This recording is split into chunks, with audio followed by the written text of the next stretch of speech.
I'm out of the etrailer. Today we're going to be talking about the Kuat Piston SR bike rack on the back of our 2017 GMC Sierra 1500.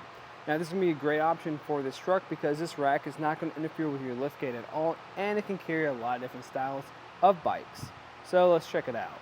So this is going to be for anyone who has a really nice bike that they just simply don't want to throw in the back of their bed and scuff it all up. But today we're mainly going to be talking about how this rack is going to interact with our vehicle. Let's start off with that. I'm going to start with the bike. So today we have this mountain bike with these extra long handlebars. You can tell we're not going to have any interference with our tailgate back here. So sitting on here pretty good. Even if you're on some really bumpy roads, if this is moving around, it's not going to make contact with anything. Let's say you need to get access to your tailgate. To do that, we're going to have to take off our bike. So what I'm going to do is just come over here. I got two options. I can just simply press this back button here, or I can even use my foot.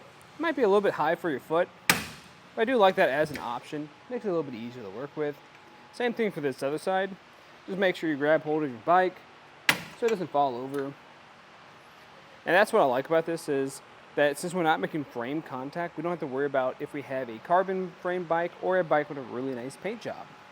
And from here, I'm just going to lift up and take it out for a ride. And now to get that tailgate access, I'm just going to push these down.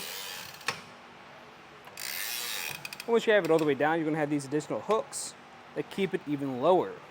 This is going to be nice because if you're driving around and let's say something bumps into this button back here, typically it would fly open. These hooks are going to prevent that. And if I lift my tailgate down, we actually have a lot of clearance in between our rack and the vehicle itself. Now, another reason that I like about this is, let's say you didn't have a rack back here at all. You have those heavy e-bikes, trying to lift that up all the way here is going to be quite the lift, as opposed to right here. And this is going to have the weight capacity of 100 pounds per bike. But let me get a real quick measurement of how high this is going to be sitting. So right now, you would have to lift this up by 23 inches. So it really isn't too bad, and this truck is just a little bit lifted up. So in your case, if your truck isn't, it might even be lower than that. Now, speaking of that, let's get a quick measurement of the ground clearance. That is going to be a little bit under 19 inches. So when you have that heavy e-bike back here, this might drop down by an inch. That's still a good amount of clearance, especially with how close this is to a vehicle where we're not going to make ground contact. And for the total distance away, since I did just mention that, this is going to be sitting at about 14.5 inches, which is really compact. Now, I know a lot of other racks will have a tilting feature so you can save more space with this. In our case today, we really don't need that feature since it is so compact. And on top of that, if it did have some sort of tilting feature to it, typically that would lower the weight capacity. Another thing that's nice about not having that tilt feature is we're not going to block anything back here.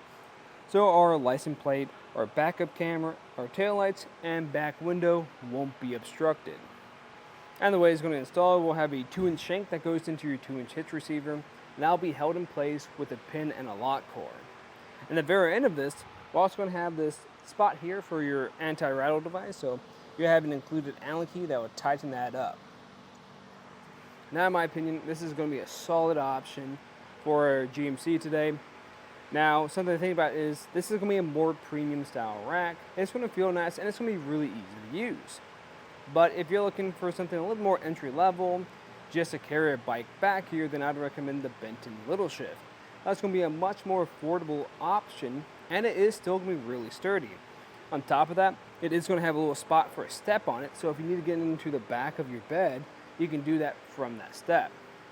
I will say, it does have some pretty high cradles on there, and sometimes that can get pretty close to touching your tailgate, or in some cases, it will touch your tailgate. So that is something to keep in mind. If you don't want to worry about that at all, this might be the one for you. But of course, if you guys have any other questions, let us know here at eTrailer. And again, I'm Matt. Thanks for watching.